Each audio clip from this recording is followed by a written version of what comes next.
పుట్టుకలు పెట్టించుకుంటే. అందుకే గర్భాలయం లోపలికే తప్ప బయటికి ఎగ్జిట్ గేటు గర్భాలయం వెనక గోడలోంచి పెట్టరు.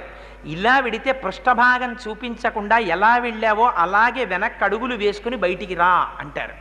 అంటే ఒకసారి వెళ్ళింది ఆయనలో చేరిపోవడానికే తప్ప ఆయన్ని దాటి వెళ్ళిపోవడానికి నీకు ఇంకేం లేదు. ఆయనలో కలవడమే జన్మ యొక్క సార్థకత. కానీ అది మరిచిపోయాడు. ఈ రహస్యం అమ్మ ఎక్కడ చెప్తుందో తెలుసా అండి? లతా మంగేష్కర్ అవనివ్వండి, ఎంఎస్ సుబ్బులక్ష్మి గారు అవనివ్వండి, లేకపోతే ఎంత పెద్ద విదుషీమణి అవనివ్వండి, ఎంత గాయని కానివ్వండి, అమ్మ పాడే జోలపాట అంటే ఒక్కటే జోలపాట. ఏమిటా జోలపాట? ఉయ్యాల్లో పడుకోబెడుతుంది, ఉయ్యాల ఊపుతుంది, పిల్లాన్ని తొట్లో పెట్టామనో అదొక పెద్ద సంబరం. తొట్లో పెట్టి ఊపుతారు, ఊపితే ఆ ఉయ్యాల అటు ఇటు ఊగుతుంది. ఊగితే అమ్మ అంటుంది వీడు ఏడుపు మానేస్తాడు ఉయ్యాల్లో పట్టుకోగానే. అలా ఏడుపాపిన పిల్లాన్ని చూసి